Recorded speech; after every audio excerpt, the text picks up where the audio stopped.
As a 95-year-old woman tasered by police receives end-of-life care, lawyers are calling for an independent investigation into what happened. Police have launched an internal investigation, but they haven't released the body camera footage worn by the officers involved. And some are questioning why. Annie Guest reports, and a warning: this report contains distressing content. You big bully. You think you're funny?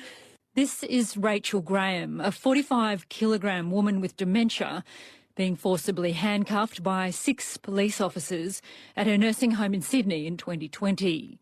The then 81-year-old's family sued police and received compensation, but they've now released the police body camera footage after the latest police handling of a dementia sufferer. Meanwhile, the police body camera footage of the tasering of a 95-year-old woman is not being released. And even the Police Commissioner, Clare Nowland, hasn't seen it. No, I haven't. And in fact, the point of me not watching it yet is that body worn is evidence that will form part of the investigator's report. And it may be the case in the future where I have to make a determination based on a brief of evidence without being tainted by having seen, part of the brief without context of the whole picture. The Commissioner says she understands people's reactions to the tasering of dementia sufferer Clare Nowland in her nursing home last week. Ms Nowland hit her head as she fell and has been receiving end-of-life care in hospital. As I've said, I'm a member of the community too, and to hear that I've got concerns and I share the community concerns, and that's why we need to investigate this thoroughly. But the President of the New South Wales Council for Civil Liberties, Josh Pallas, says there should be a completely independent investigation into how and why Clare Nowland was twice tasered by police as she approached using a walking frame and carrying a steak knife. So in New South Wales, we've observed that police arrangements in relation to the use of body cam footage appear to be patchy.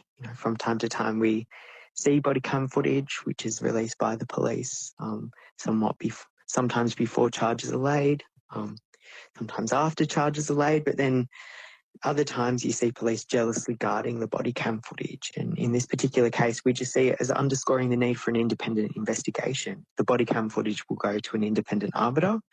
They'll be able to review the footage, ask appropriate questions of police, and make appropriate recommendations for the release of the footage if they consider it required.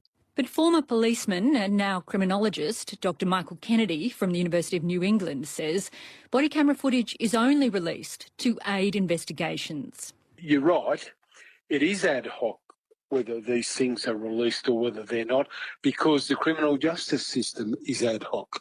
It depends on whether they need witnesses, it depends on whether people need to be identified.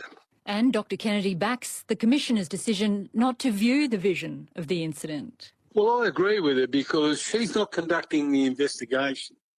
Because the footage itself is not the investigation, it's part of it. But another former policeman turned academic has a different view.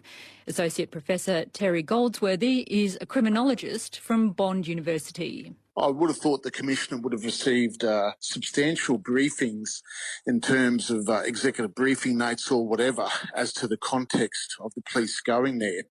And it would have been incumbent upon her to look at the footage. I mean, she did make the comment the other day that she'd been told what was in the footage but wasn't going to view it. And I just see that as a nonsensical approach. That's Dr Terry Goldsworthy from Bond University, ending Annie Guest's report.